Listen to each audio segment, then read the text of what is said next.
está saliendo muy bien el libro, pero es que se lo merecen. El autor y el libro se lo merecen. Y además que va a ser una saga porque después viene 1600, después de 1600 viene 1700, 1800, hasta dónde va a salir. Cartagena 1900 es el canal de Panamá. Quiero mostrar cómo fue la pérdida del canal desde la costa, desde Cartagena. Con Guerra de los 1010 incluida. Oh, es la historia de la guerra de los 1000 días y la pérdida del canal.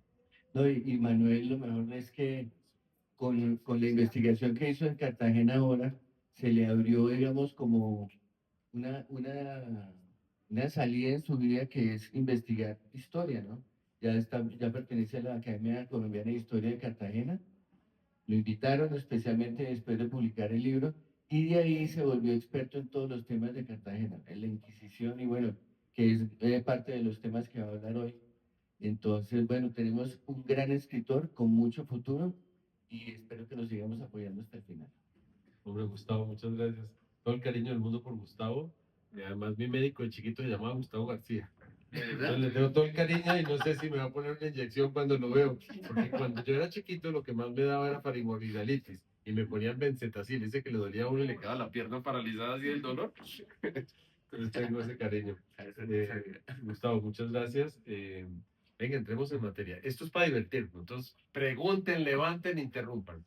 Lo que está en la pantalla es lo que trata el libro. El libro es una historia de amor y esta historia de amor es la historia del protagonista, Tomás de Mendoza, lo llamamos en el libro, y no le puse el nombre histórico de verdad porque me tomé unas tijeras. Tomás de Mendoza llegó a Cartagena en 1610.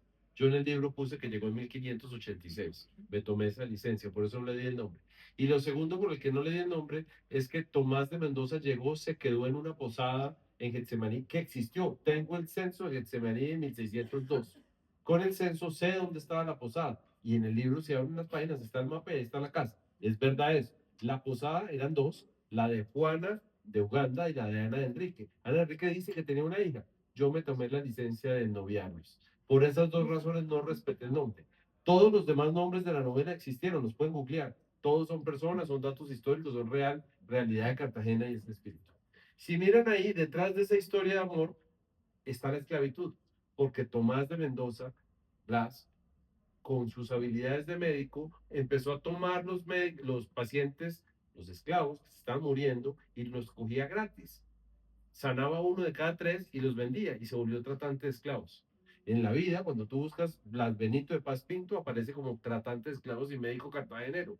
Entonces, toda esa relación de él con la negritud es dual, porque tiene una novia negra, ¿sí? Pero adicionalmente fue tratante de esclavos. Entonces, esa es la tensión que está en la novela.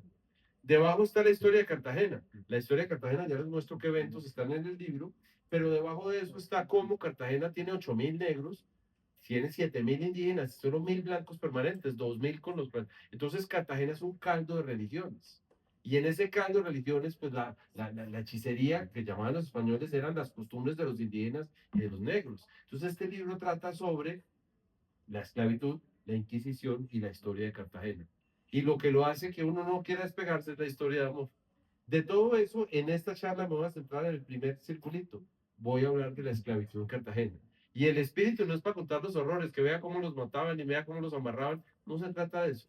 Quiero desembocar en dos conclusiones. Conclusión número uno, el impacto en la cultura colombiana que tuvo ese influjo de personas negras. Y lo segundo, lo que es la Cartagena moderna es el producto de todas estas cosas. Entonces voy a ir hacia allá. Entonces, el libro trata estos temas. Francis Drake, cuento en detalle cómo entra Francis Drake, cuento las historias de Cartagena como el primer puerto del mundo. Ahorita hablamos de eso. Hablamos de la Matuna y del Palenque y de Bencos. Si te quieres hacer allá, pero no estés incómodo, estamos en confianza. Tranquilo. Hablo de Pedro Claver y hablo del declive del comercio. De eso habla el libro. Pero empecemos la charla. Quiero que miren la foto. Eso ejemplifica Cartagena en 1580. Era una ciudad de piso de tierra, de casas de bareque, ¿sí? Estaba en construcción dos iglesias, estaba en construcción la catedral y estaban empezando a hacer la iglesia de Santo Domingo. Y eso era Cartagena, el puerto era ahí mismo. Ahí al frente, donde uno ve lo que hoy es el centro de convenciones, ese era el puerto y era una ciudad polvorienta, era un poblado. A esa ciudad polvorienta que era un poblado, le llega una cosa que no esperaba, y es que Al morirse el rey de Portugal, el amado, el deseado, que lo va a pelear con los piratas en Marruecos y lo matan, al morirse el rey español fue muy hábil, invade Portugal y junta los dos reinos, pero se vuelve el rey más poderoso del mundo, porque junta la ruta de las Américas con la ruta de Asia. Los portugueses iban hasta Asia y volvían y tenían una riqueza absurda trayendo especias de Asia, y las Américas era el comercio de esclavos, más el tabaco, el algodón, todo lo que llevaban. Entonces, toda esa riqueza junta, imagínense que si usted se para en el centro de África, ahí está el mapa, quiero que vean las flechas esas, si usted se para en el centro de África y usted bota una tabla al mar, las corrientes traen, entre marzo y agosto, las corrientes traen la tabla en 90 días a Cartagena, ahí al frente. Entonces, los navegantes portugueses, unos bárbaros judíos, aprendieron a cruzarse en 60 días el mar. Entonces, eso hizo, esa flecha y el grueso de la flecha quiere decir cuántos esclavos por cada recorrido. ¿No está pasando? Perdón. Sí. Eh, Esas flechas lo que muestra es cuánta gente, cuántos esclavos se trajeron de África para que se aterren. 12 millones de personas. ¿Usted se imagina cuánta gente vivía en África? Yo no creo que vivían 30. Sacaron la mitad de la gente del continente en 200 años. Eso es parte del atraso de África hoy, que lo dejamos sin mano de obra. Pero en estos arranques del comercio, a Cartagena llegaron entre 80 y 100 mil esclavos con todas las de la ley, que pagaron, que la colonia les dio sello, etcétera, y otros 120 mil esclavos de contrabando. ¿Y por qué quiero hablar de los 240.000 esclavos? Porque cada año entraban 4.000 personas. Entonces, en precios de hoy, si un esclavo valía 2 millones de pesos, cada año le entraban a Cartagena 8.000 millones de pesos en esclavos. Eso fue la riqueza de Cartagena. Y si a eso le suman que descubrieron las mejores perlas del mundo en Río Hacha, en el río de la Hacha, y si a eso le sumamos que encontraron oro en Santa Fe de Antioquia, por eso el Puente Bonito, por eso Frontino, por eso Zaragoza, esa zona producía 20 toneladas de oro al año, más 4.000 negros, más las perlas del río de la Hacha, más la plata del Perú que se guardaba en Cartagena. Entonces Cartagena volvió riquísima. Y en esa riqueza llegaron los piratas. En esa riqueza había que fortificarla. Y entonces, acá quiero hacer algunos conceptos. Primer concepto, los asientos. Uno cree que esto es un tema que eran unos zampones, los ladrones, los tratantes de esclavos. Esto era un negocio de la corona. Cada negro que se montaba en el barco tenía un permiso de asiento y le daban 15% de la venta al rey.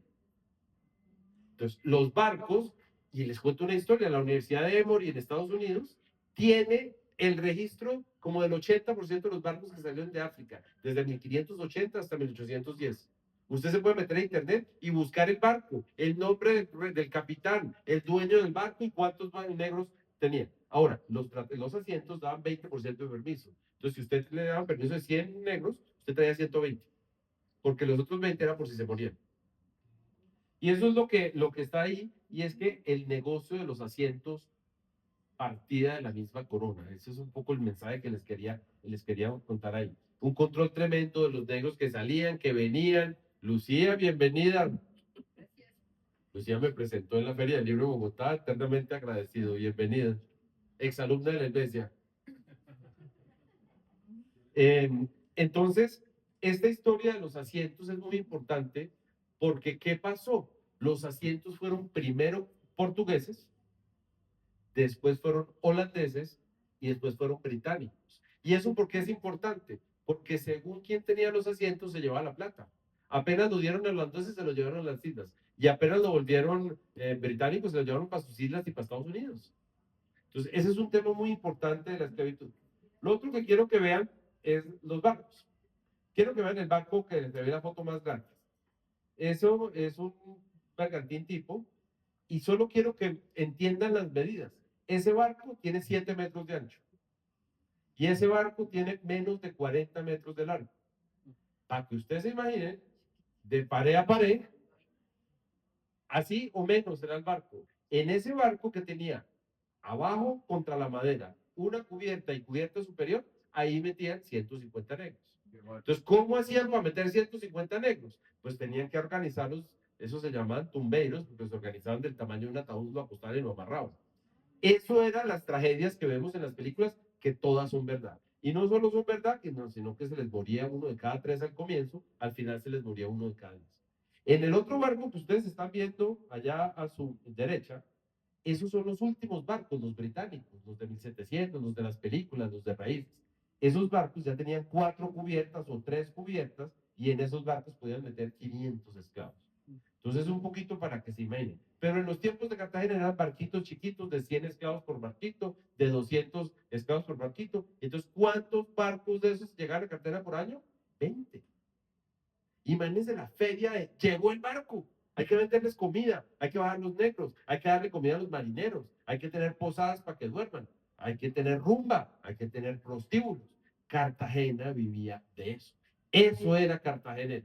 ¿Dónde estaba la plata, lo elegante y todo? En Calamarí, en la isla, en la ciudad amurallada. ¿Dónde estaba la vagabundería? En Getsemaní. En Getsemaní estaba la comida, las posadas, la rumba y los prostíbulos. Eso era lo que pasaba con todos estos barcos. Y en esa vida a bordo, esa esclavitud española, primero, ¿qué les daban de comer? Les da harina de yuca. La harina de yuca no se pudre ni en un barco en el mar. Harina de yuca, con eso hacían bollos. Harina de yuca. También maíz y harina de maíz, arroz, frijolitos, el frijol la guarda tanto. ¿Y qué llevan de proteína seca? Pescado seco y salado. Cuando yo era chiquito, mi papá todavía comía pescado seco y salado. Es una tradición africana que nosotros cogimos. Ya no se consigue, pero hasta hace 20 años era común comer pescado seco. ¿Y sabe qué es la carne que menos se daña? Tortuga seca. Eso era lo que les daban de comer a los esclavos. El agua la metían en toneles, la compraban en Portugal, en Isla Verde y la traían, pero eso muy rápidamente contaminaba, ¿sí? Y pues los barcos les daba muy rápidamente mal de estómago, disenterías, cóleras y eso. Y cuando estaban de malas les daba paludismo o fiebre amarilla, ¿sí? O tifoides era un poquito como la historia. Sí es verdad que venían encadenados y eso porque es relevante para la novela y para la vida, porque llegaban con muchas llagas. Entonces los médicos cartageneros son unos tigres en tratar las llagas. Había una planta del mar cartagenero, la llamaban berenjena de mar, la cortaban y eso lo untaban. Nuestra mejorana, varias matas en el libro hay algunas recetas de verdad, y eso era importante, ¿sí? Y pues eso es la tragedia, que yo no me quiero centrar en la tragedia. Hablando de números, pues ya les dije, 240.000 negros, 120.000 legales, 120.000 ilegales, uno de cada 3 se moría, después uno cada 4, y eso. ¿Y esto por qué es importante? Porque había mucho médico tegua. Si llegaba un poco de cólera, con disentería, pues en el puerto había médicos, formados y sin formar. Los galénicos europeos, si había fiebre, ¿qué hacían? Hay que sacar la fiebre. Entonces abrían la vena y te hacían sangría para sacar la fiebre. Eso era la teoría de los galénicos. Entonces así estaba lleno Cartagena de sangradores. El tipo haciendo sangrías. Ese era el tratamiento. Y lo segundo, para los males de estómago, pues entonces revulsivos. O vomiten mal o tenga diarrea del mal. Entonces Cartagena está llena, cuando uno estudia Cartagena en 1600, está llena de tratamientos para revulsivos o diarreicos, enemas y cosas de eso, porque se supone que era sacar el mal. Y los médicos negros y los médicos indígenas, esos tenían causa-efecto. Ellos eran botánicos. Entonces, o un mineral o una matica. Eso era lo que había en Cartagena en 1600.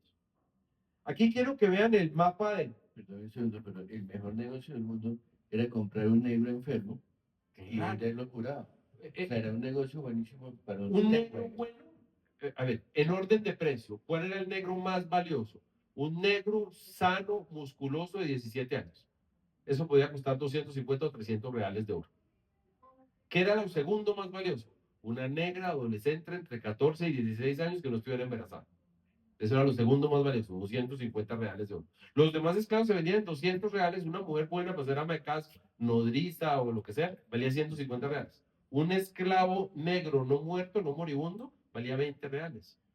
Entonces, el negocio de Blas Benito de Paz Pinto en la vida real es que o lo cogían los moribundos o pagaban los 20 reales. Les metía 20 reales en comida, les daba 420 gramos día de comida. Les daba vegetales y él sin saber les daba naranjita y limón. Y entonces esos vitaminas C y les quitaba el escorbuto. Y no sabía. Están, las recetas históricas están, y entonces salvaba. De los moribundos, 1 de cada 3 salvaba, de los no moribundos, 1 de cada 2 salvaba. Y él vendía el esclavo, y por eso volvió un tratante de esclavos rico, y por eso tiene casa hoy en la casa en el Parque de Fernández, Madrid, la diagonal al Santo Toribio, donde está la Alianza Francesa. La Alianza era la caballeriza de la casa de Tomás, y la casa de al lado era la casa de Blas Benito de Paz Pinto, y existe hoy, y es la que usó. Quiero que vean la bahía. Miren el espacio más grande donde está la estrella central. Para los españoles, para los piratas, y perdón me paro, yo les muestro esto. ¿Por qué Cartagena era militarmente tan importante? Porque miren, solo se podía entrar por Boca Chica. En esa época habían encallado 2 galeones portugueses, y la punta entre Boca Grande y Tierra Bomba tenía un banco de arena. Se podía pasar a pie. Había puertas, unas tablas. Pues como estaba casi cerrada Boca Grande, solo se puede entrar con Boca Chica. Ventajas militares. La primera, solo puede entrar un barco a la vez. La segunda, si viene una flota militar, les toca entrar en fila india. Entonces, si usted pone cañón al lado del lado y le pone los barcos, usted se puede defender muy bien. Entonces, esta es la bahía de Cartagena, y este pedazo de adentro aquí se llama Bahía Interior o Bahía de las Ánimas. Entonces, los barcos entraban y anclaban y se quedaban aquí, donde hoy se quedan los grandes barcos que uno ve parqueados, pero la bahía y el puerto eran aquí adentro, la Bahía de las Ánimas, el puerto interior. ¿Sí? Entonces, ¿dónde se hacía el negocio de los esclavos? El contrabando. Se parqueaban aquí atrás de Tierra Bomba, descargaban acá los negros de contrabando y los traían a pie. Esto es 1650, entonces este es el canal del dique. Entonces entraban a pie, por acá estaba, y lo que entraba legal lo metían a la bahía, y anclados en la bahía venía el funcionario de la corona, se subía al barco, contaba a los negros, pedía el asiento. Usted tiene derecho a 200 negros, acá hay 200 negros. Entonces sacaban el hierro caliente con la coronita, y en el pecho los marcaban tan, tan, tan, tan. Y como la propiedad era en el hombro, en el omoplato, entonces la compañía transportadora les marcaba el omoplato.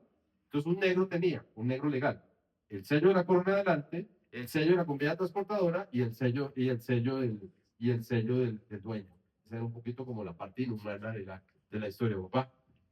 Estaban mostrando que al lado acá de Tierra Bomba descargaban los barcos, que eso eran bosques, eso eran manglares. Hierros de era- madera y sí. manglar, sí. Entonces ahí se ocultaban y nadie se daba cuenta que llegaban los barcos. Y ese contrabando, yo dije negros, pero eso mismo era telas, eso era mismo tabaco de otras regiones, eso era mismo, todos los bienes europeos entraban.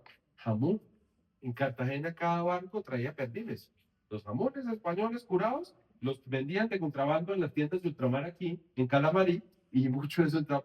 Pero quería mostrarles por qué la bahía está protegida y por qué militarmente era tan importante. Y aprovecho para algo que no es de esta charla. Miren cómo protege usted Cartagena de bien. Cartagena aquí tenía arrecifes, una gran barrera de coral. Lo que pasa es que ya no existe porque lo sacamos para hacer las casas de Cartagena. Cuando uno ve esa piedra tan bonita de las casas de Cartagena, mandábamos los negros, picábamos el coral y lo sacamos y lo usamos. Entonces ya hoy no hay barrera. Pero antes aquí había barrera de coral, entonces era dificilísimo entrar de frente. Entonces la única forma de entrar a Cartagena era por la bahía. Entonces si usted pone aquí el fuerte, ¿sí? Y al frente en San José el otro, bloquea. Usted pone en estas dos puntas la casa del presidente y el club, ¿sí? La punta del Judío o el Castillo de la Cruz y el Manzanillo. Y usted pone ya aquí llegando, usted aquí en Manga pone un fuerte, donde está el club de pesca, y pone aquí donde está el astillero de la Marina.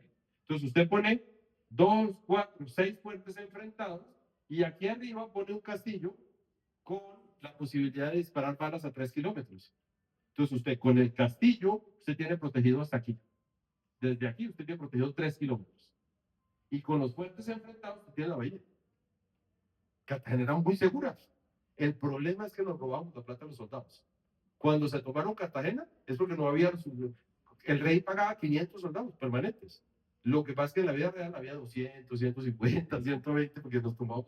Pero Cartagena es una bahía muy interesante para él. Pero me devuelvo a la esclavitud. Entonces, en este momento de la esclavitud, arranquemos 1600, 1610, 1620, pues es un negociazo. En 1610 ya había las primeras murallas, ya había fuertes. Entonces, 1610 Cartagena era un negocio, fuertes, etcétera, pero era un abuso con las personas. Entonces, aquí quiero hablar, en las redes me echan la madre. Usted cómo habla tan descarnado de la esclavitud, no diga esclavos, diga personas esclavizadas, no diga negros, diga afrodescendientes. Digo, no, se trata de entender cómo era en la época. En la época se creía que los negros no tenían alma. Nosotros, ¿por qué podemos comer vaca? Porque no tienen alma. Bueno, exceptuando para los hindúes. Entonces, como no tienen alma, no la comemos. Eso le pasaba, los negros no tenían alma, entonces los podía transar como ganado. ¿Cuándo cambia esa visión en Cartagena? ¿Cuándo el mundo cambia? Cuando llega Pedro Claver. Es Pedro Claver y su tutor Alonso de Sandoval el que empieza a cuestionarse, oiga, estos tipos sí tienen, sí piensan, sí son inteligentes. ¿Sabe cuál es la gran novedad de Pedro Claver? Es un tema, tengo para la Academia de Historia de Cartagena en la charla preparada ya.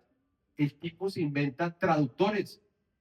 Como los jesuitas cogieron Tierra Bomba, en Tierra Bomba contaron un tejar y una fábrica de cerámica. Entonces los jesuitas podían tener 30 o 40 esclavos de ellos.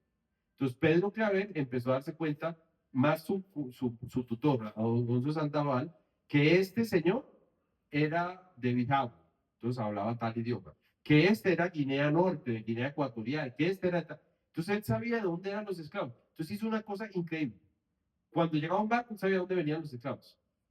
Entonces llevaba el traductor, o llevaba 3 o 4. Segundo, llevaba un banquito alto y un banquito chiquito. Él, Pedro Claver, se sentaba en el banquito chiquito y sentaba al traductor en el banquito alto. Y él era el que le hablaba en el mismo idioma, el que le decía a los negros, tranquilo, no nos lo vamos a comer. Si usted es juicioso y hace caso, no lo van a matar y de pronto lo van a dejar tener familia y le vamos a presentar a Jesucristo. Esto es una bendición que le tocó a usted. ¿Y cómo le vendía en la Iglesia Católica a los negros esto? Decía, usted nació en una tierra perdida, demoníaca, con muchos dioses que no son verdad. Este viaje le da la posibilidad de conocer al Dios verdadero. Y en la evangelizada, usted va a conocer el Dios verdadero y se va a poder salvar. Y para poder hacer eso, lo tengo que bautizar. Y usted tiene que creer, rezar y creer en el Evangelio. Eso es lo que hacía Pedro Claver, pero por primera vez no era la brava, era con Versailles. Pedro Claver cambió las reglas, cambió las condiciones, muy interesante porque cambió a Cartagena un poco. Pedro Claver es una figura importante. El Papa Inocencio, el que santificó a Pedro Claver, escribe una frase que yo casi lloro. Dice, después del Señor Jesucristo, las historias de Pedro Claver es lo que más me ha conmovido en toda mi vida. Las historias de Pedro Claver son impresionantes. Los milagros de Pedro Claver. Había un señor ciego, ciego. Y Pedro Claver va a ir de rezar, hace un guante, le echa el cuento y al otro día el tipo ve. Había varias cosas que se estaban muriendo, llamaba a Pedro Claver, le rezaba y que al otro día revivía. Entonces las historias de Pedro Claver es muy importante para Cartagena. No solo porque tan querido por los negros, sino porque cambió la cultura, generó un concepto. Y él cambió la cultura de los jesuitas en el mundo. Los escritos de Alonso de Sandoval con base en Pedro Claver fueron usados en muchas misiones jesuitas del mundo. Una cosa muy interesante que pasó en Cartagena. Y aquí quiero contar otra cosa. Pues, todos esos negros llegando y llegando. ¿Cuántos se quedaron en Cartagena? Pues llegaron 240.000, en Cartagena quedarían 10.000 en la provincia de Cartagena. Los demás iban para el Perú. Después de estar en el Perú, por allá los venían carísimos para las minas de Potosí, para La Plata. Los vendían para Antioquia, para las minas de oro. Solo que en Antioquia no se mezclaron, ahorita hablamos de las mezclas. O los vendían para Riohacha, para bucear. ¿Sí? Entonces en la provincia de Cartagena se quedaron 7 o 8 mil negros, que eran, como se fueron muriendo los indios por el maltrato, eran los que sembraban la comida. Entonces, los esclavos cartageneros, unos poquitos eran pajes, amas amas de llaves, nodrizas, etcétera, y la mayoría eran trabajadores de campo. Pero entonces en Cartagena se generó una cultura diferente con el esclavo. Cartagena no era la esclavitud de solo látigo de las plantaciones gringas. Cartagena era una esclavitud de convivencia. Entonces se volvió muy común el tema sexual, eso siempre estuvo del abuso y de la cosa, etcétera, pero no era el tema sexual de la violación y ya, era el de la querida. Y eso se metió en la cultura. Los dueños con la querida. Y otra cosa más impresionante, las dueñas con el querido. Lo que pasa es que era oculto. Eso, aparte de la cultura en Cartagena, se quedó. Segundo tema que se quedó, a los negros los dejaban salir los sábados y los domingos, no estaban amarrados con grilletes. El sábado había juego de dado permitido y el domingo había rumba en Getsemaní. y estaba permitido ir a bailar. Si el esclavo se había portado bien en la semana, lo dejaban ir el sábado a juego de dado y el domingo a rumbear. Entonces, esa rumba de Getsemaní bacana, interesante, etcétera, viene de la tradición y de la rumba negra. Y hay historia de los instrumentos, el tronco hueco, la caja de metal que le ponían cuerdas y no sé qué. Entonces, Cartagena, la cultura de la querida, la cultura médica, la cultura de la comida. Entonces, Cartagena se empezó a volver un crisol cultural, no solo de hechicería, sino de música, de comida, de sexo, bueno, desordenado y el más desordenado. Pero esa cosa también generó el revolucionario. El primer revolucionario de la historia de las Américas fue ese señor, Bencos Biojó. Esa es la escultura que está en Palenque, en San Basilio de Palenque. Bencos Biojó tiene una historia, está en el libro, perdón, me la tiro, pues está en el libro, pero la cuento. Bencos Biojó tuvo una suerte, dentro de lo malo fue una suerte, y es que se lo robaron con sus hijos y su señora. Lo montaron en el mismo barco con sus hijos y su señora y se lo vendieron al mismo dueño. Entonces Bencos Biojó estaba aquí con su familia. Era buen trabajador, pero recio. No le pegue a la negra porque el alma se me envenena, ¿sí? Y entonces Bencos Biojó, le pegaron a la negra, el alma se le envenenó y se fugó con 30 negros y sus familias, le mandan el ejército español, derrota al ejército español, le vuelven a mandar al capitán un ejército más grande, devuelve en una bandeja la cabeza de este tipo, se mete a la selva y hace un fuerte de palos, un palenque. Y 10 años en esa lucha hasta que el gobernador de Cartagena le firma un documento que tiene el primer territorio libre de las Américas. El primer independizador de las Américas fue un negro de Cartagena que se llamó Bencos Biojó. Pero eso, que es un ejemplo y es una anécdota, es que hubo 60 palenques más. 60 sitios donde se volaban los negros. Entonces eso fue la otra cosa. Tuvimos una población muy alborotada, revolucionaria, que se aprendió a volar. ¿Sí? Entonces tenemos cultura, tenemos las queridas, tenemos el tema religioso, de hechicería, y tenemos el tema revolucionario y el tema del tema. Me voy a centrar un poquito en la rumba porque Cartagena desde siempre fue raíz de sonidos africanos. Aún hoy, si ustedes miran la champeta y todas las variaciones de la champeta, Cartagena ha sido generador de sonidos. Es diferente el negro caribeño de Cartagena al del Pacífico, ¿sí? Y eso está metido en la cultura y nos lo dejaron los negros. Y los negros también nos dejaron la comida, nos dejaron los tubérculos, las sopas de los cocidos, ¿sí? El uso de las legumbres, el uso de algunas especies. Entonces, la cultura esclava, como los esclavos eran los cocineros de las casas de Cartagena debían ser muy interesantes, porque tenían rasgos europeos de España. Tenían todo el comercio portugués, judío, entonces tenían comida judía. Pero las amas las cocineras eran africanas, con sus esencias africanas, ¿sí? Y teníamos indígenas que eran los que los mandaban a cazar y eran los que mandaban a recolectar. Entonces Cartagena fue un crisol de comida. La cultura de la comida mezclada que tenemos y que hizo que en el siglo XIX aceptáramos a los sirio-libaneses, dijéramos turcos, y metiéramos eso, es porque Cartagena desde siempre fue un crisol de comida. Un crisol de comida interesante. Y eso mismo nos pasó con la medicina. En Cartagena hay varios médicos, tengo una charla solo de eso, no me voy a extender, pero hay muchos médicos cartageneros que hicieron sincretismo, porque ofrecían todo lo galénico. Hay médicos formados en Sevilla con título y todo que se radicaban en Cartagena. Hay cirujanos, barberos certificados en Cartagena, pero hay esclavos. El esclavo de un cirujano, Diego López, era el que lo acompañaba y resultó tener tan buenas manos que aprendió a operar. Y aprendió a operar también, que le dio trabajo en el hospital de San Sebastián y en San Getsemaní. Y era tan buen cirujano que pagó por su libertad. Historias de negros que se volvieron médicos. Ay, y a eso métale los negros que aprendieron sus recetas de hierbas y culturales, y a eso métale los indios que ayudaban y traían. Entonces Cartagena fue un acervo de mezcla de cultura musical, de queridas, de comida, pero de recetas médicas.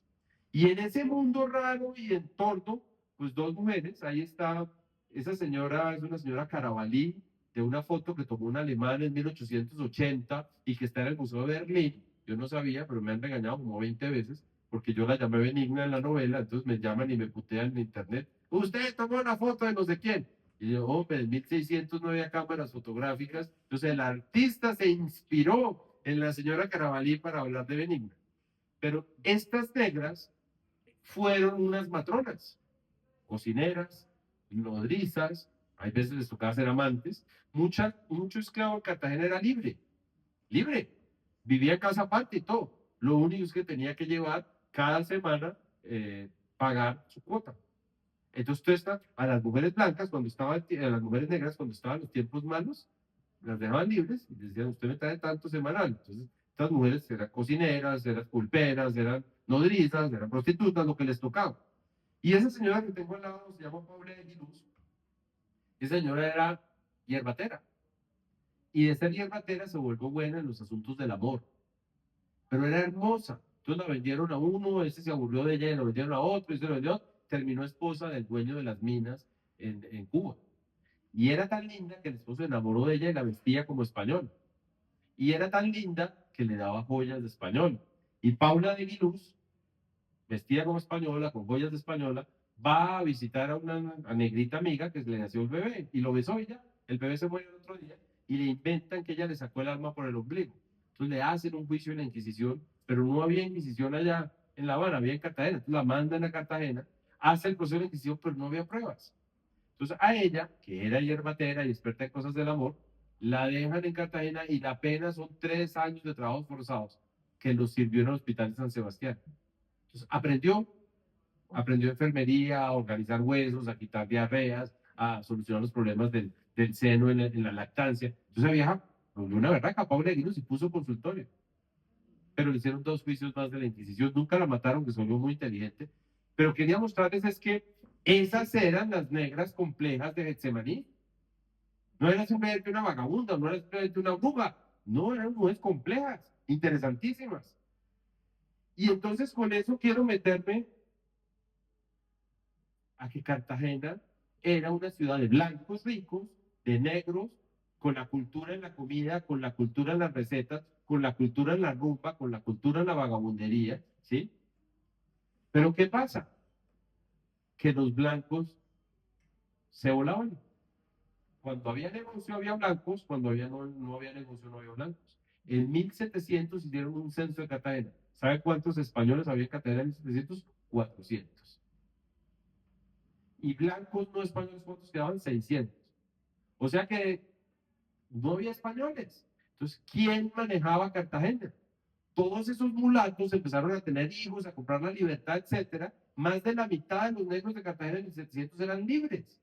Y entonces en Cartagena los herreros empezaron a ser negros, los carpinteros, los canteros que hacían los muros, y se empezó a generar una cultura muy interesante y la ciudad la manejaban los mulatos. Cartagena, desde 1700, es una ciudad administrada por mulatos, con todos estos temas culturales, con todo este tema emocional que estaba ahí. Y sí, los ricos han sido los dueños de la tierra y hay unas poquiticas familias de las encomiendas que manejaban el comercio, pero se volvió una ciudad. ¿Y saben qué es lo más interesante? Esos artesanos consiguieron billete. El herrero se volvió el herrero importante que arreglaba los barcos. El carpintero se volvió el calafatero. El de la tiendita se volvió el posadero. El de la tiendita montó la pulpería de ultramar. Y estos tipos tuvieron hijos que estudiaron. Y los criollos más blanquitos que los mandaron a Europa. Y como en esa época el rey era francés, los mandaron a París. En 1730, 1740, 1750. Y si usted va a París en 1750, ¿qué se estaba discutiendo en las tabernas? La revolución, la libertad, ¿no creen? Entonces son esos negros ilustrados de aquí, los de Caracas, los de la Nueva Gana, los que vuelven con los libros de Voltaire bajo el brazo, con los libros de Racine, pues con las obras de teatro Racine, con los escritos de Montesquieu. Y son esos negros los que empiezan a hablar de la libertad. Entonces, lo que nosotros no hemos visto es que Cartagena, en ese crisol cultural y en ese crisol de razas, fue también el crisol de las ideas de revolución. Claro, Nueva Granada, Caracas. Y en ese Cartagena tan interesante, tan pobre, tan negro, tan mulato, tan mezclas, nosotros seguíamos las reglas de los españoles. Entonces, si usted era blanco y tenía un hijo con un negro, mulato. Si ese mulato se casaba con otro negro, era mulato oscuro. Pero si ese mulato se casaba con blanco, el hijo ya tenía un cuarto de español, entonces se llamaba cuarterón. Y si tenía un quinto, se llama quinterón. Y empezamos a hacer una sociedad de castas, pero detalladísima, que se nos quedó. Por eso somos tan racistas. Por eso nos medimos por las variaciones del tinte de la piel. Una ligera variación de tinte, porque estaban categorizados. Los impuestos eran por la categoría. Si usted era sampo, si era mulato, si era terterón, cuarterón o quinterón, pagaba diferente impuesto. ¿Tenía acceso a la marina o no tenía? ¿Tenía acceso al ejército? Sí podía entrar, pero entraba a las milicias pardas, no entraba al ejército normal.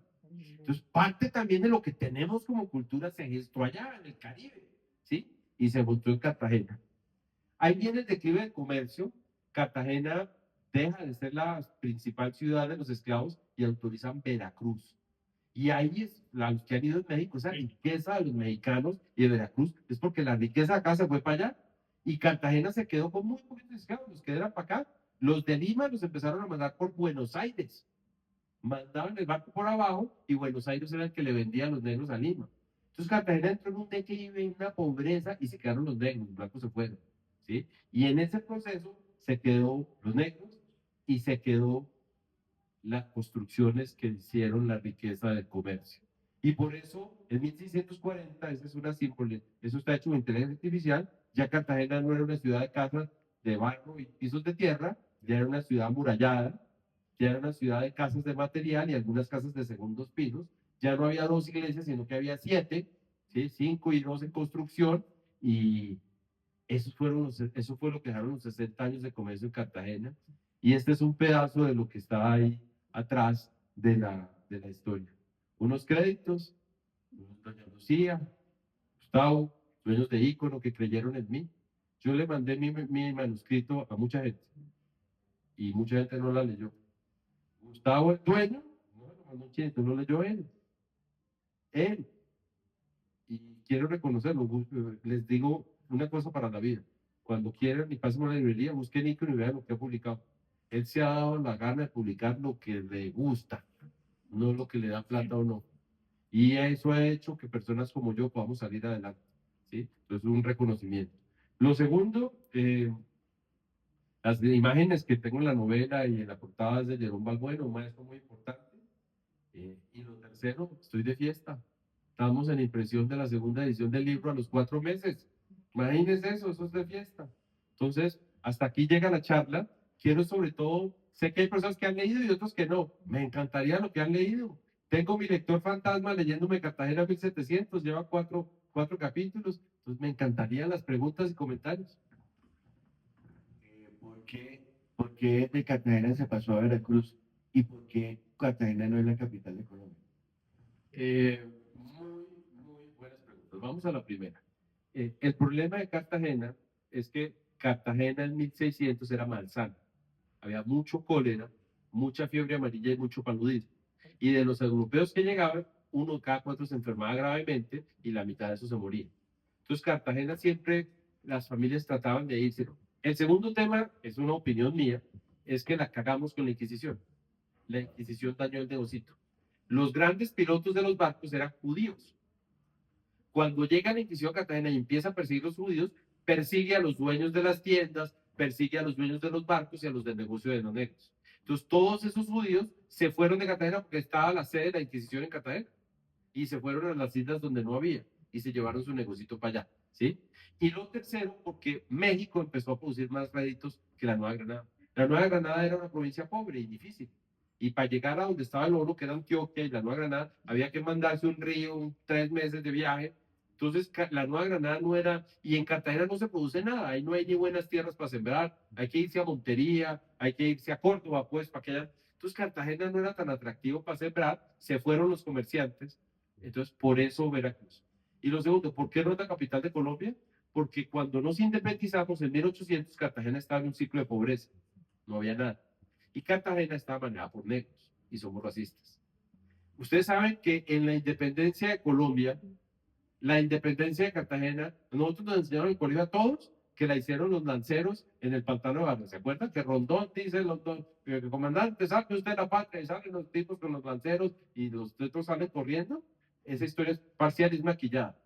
Un berraco Simón Bolívar. Simón Bolívar se había traído 2000 entre suboficiales y oficiales británicos, pagos. Y de esos, cuando llegaron cuando llegaron a Pantano Vargas, quedaban alrededor de 300. 100 oficiales británicos comandaron la carga del Pantano de Vargas. ¿Sí? Lo que pasa es que es más romántico decir que fue Santander. Santander se escondió detrás de una piedra. ¿Sí? Que fue Santander y que fue Bolívar. Fueron 100 oficiales, pero sí fueron los lanceros de Rondón el venezolano. Pero les cuento la historia. Nadie nos dice que Cartagena la independizaron los lanceros de Getsemaní, liderados por Pedro Romero. ¿Por qué? Porque eran negros. Nadie nos cuenta que la independencia de Colombia no fue Pantano de Vargas ni la batalla de Boyacá. Yo estuve con mi papá creo que estuvo hace poquito en la batalla de Boyacá. Nosotros no nos independizamos definitivamente en la batalla del puente de Boyacá. No. Cuando hicimos la batalla del puente de Boyacá, ahí solo mataron 5. Los españoles salieron huyendo. Desperdigados sí, perdidos sí, y se fueron y llegaron a Cartagena, que todavía era española, y a Venezuela, que todavía era española, y se fueron a La Habana, y duraron 4 años, se fortificaron y vinieron en barco, como Venezuela todavía era española, entraron por el Golfo de Maracaibo. Y Bolívar, muy elegante, estaba defendiendo el Perú. Y entonces nos iban a jorobar, nos iban a volver a atacar. ¿Y sabe qué pasó? Un guajiro que había estudiado en España, que había sido marino y contramaestre, armó una batalla naval y se enfrentó a los españoles en el mar, en la batalla de Maracaibo, y los derrotó. Y firmaron un tratado. La independencia de Colombia definitiva es de 1824 en una batalla naval en el lago de Maracaibo. Lo que pasa es que el tipo, que era negro, muy bien parecido, negro, hablaba 3 idiomas, estuvo preso en Francia, preso en Inglaterra, batalló con los franceses y los españoles, culto, era un mujeriego de atar. Entonces vino a Bolívar, era enredadísimo, de Bolívar se vino acá a Bogotá, en Bogotá se enredó con las amigas del Libertador, no es verdad que con Manuelita, pero sí se enredó con las amigas del Libertador y lo metieron preso porque él venía a conspirar. Estando preso, José Prudencio Padilla, hacen la Noche Septembrina, organizada por Santander. Pero como no pueden fusilar a Santander, ¿a quién fusilan? Al negro. Y fusilan a Prudencio Padilla y lo desaparecemos de la historia. Y cuando Prudencio Padilla reaparece en la historia, que le hacen un homenaje y todo, lo pintan en un cuadro blanco.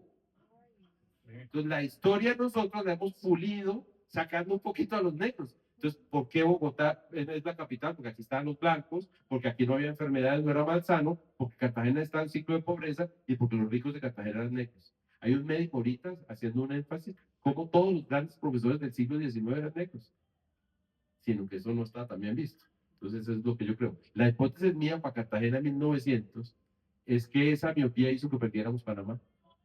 Desconocíamos esas regiones pobladas por negros. Sí, yo no sé, comentarios o preguntas, yo aquí me emociono, por favor. Estoy emocionado porque ya leyó mi libro. Y lo recomiendo de corazón, que es una maravilla de libro. ¿Y por qué hay tanta diferencia entre los negros del Atlántico y los del Pacífico? Sí, yo creo por la culturización. Los negros del Caribe vivían con las familias, se culturizaron. La palabra ladino, que la usamos con los negros, con los indios, significa un negro o un indio que se culturizó. Se vestían con ropas a la usa.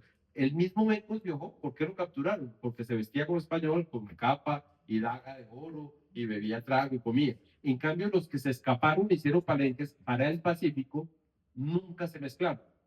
Entonces, los negros del Pacífico, los españoles nunca pudieron colonizar bien el Pacífico, el Darién por los indios, y el Pacífico por lo agreste, por lo difícil, por lo malsano. Entonces, esas comunidades se criaron aisladas.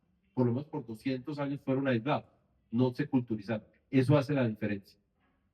Es mi opinión, ¿no? Pues no es una verdad revelada, mi opinión. Oyéndote, Manuel, con la culturización y las mezclas que se fueron produciendo, me intriga por qué razón, viniendo los negros de tantas partes distintas del África, ¿por qué no se hablan distintos dialectos en la zona de Cartagena? Porque, por un lado, algunos dialectos funcionan. Si tú vas hoy a Palenque, en Palenque hay un idioma oficial y tienen dos variaciones. Y en el otro Palenque que está, que hay varios, San Basilio, hasta el nombre se lo quitamos. El banco era un homenaje a Bencos. Y alguien dijo que no, que era por un banco y lo desaparecieron. Pero la respuesta es algo de eso sí se mantuvo, pero es que la pobreza y la culturización les hizo muy mal, les hizo mucho daño. Pero aquí sí llegaban.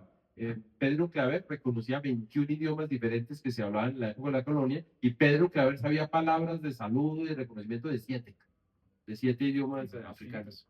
Sí, porque tenía que ser muchos orígenes distintos. 21 en los textos, cuando uno lee, Pedro Claver pasó una cosa impresionante, y es que era tan santo que es de los pocos santos que en vida ya se sabía que iba a ser santo. Entonces, cuando Pedro Claver se muere, él se muere, yo estoy usando eso en Catalán 1700, él se muere haciendo la señal de la cruz, se queda muerto en su camita, Citran, al lado del arrodillado, y se muere, y entra la tromba y le quitan el vestido y empiezan a vender cuadraditos del vestido de Pedro Claver, cuadraditos de la almohada, cuadraditos de no sé qué. Pero bueno, eso es un chiste, y lo cuento es porque Gabo en El amor de los tiempos del cólera cuenta que no me acuerdo si es Fermina Daza la que tiene un cuadradito y le regaló cuadradito del hábito de Pedro Claver. Eso fue verdad, lo vendieron. Pero lo que iba a contar era, ya te doy la palabra, papá, lo que iba a contar es que Pedro Claver apenas se muere, ya se sabía que iban para canonización. Entonces vienen y hacen 150 entrevistas. Entonces hay un acervo riquísimo, porque apenas se muere en 1656, hay 150 entrevistas de los esclavos, de los medios, de las señoras que le ayudaban. Entonces está toda la historia detallada, por eso se sabe tanto que los 21 idiomas, que lo que se es. ¿Por qué no se canoniza rápido? Porque en 1700 expulsan a los jesuitas. Entonces todos los procesos de los jesuitas se acaban, y es hasta 1800 cuando vuelven los jesuitas que reactivan el proceso y lo canoniza Inocencio IX en 1800, no me acuerdo el dato, 160 o algo así. Papá. Yo también algo personal, yo creo que esos lenguajes no perduraron porque todos esos lenguajes eran áctifos, no tenían escritura, Eran orales, entonces sí. eran orales y se fueron perdiendo. Muy Como brutal. nosotros vamos a París y si nos quedamos un mes allá, al último estamos hablando medio franceses, ¿no? Así le pasó a esos negros, llegaron y al mes ya estaban hablando medio españoles. A los que no se saben la historia, este libro fue un regalo de cumpleaños para mi papá de 80. Nos tomamos la decisión cuando cumplió 79 que el regalo de los 80 era Tiempo Juntos. Papá es un gran investigador. Escribir esto costó más de 80 libros y 200 artículos. Mi papá hizo gran parte de la investigación y de la preparación que me permitió a mí pues adelantar esta novela. Entonces, agradecimiento a aquel público.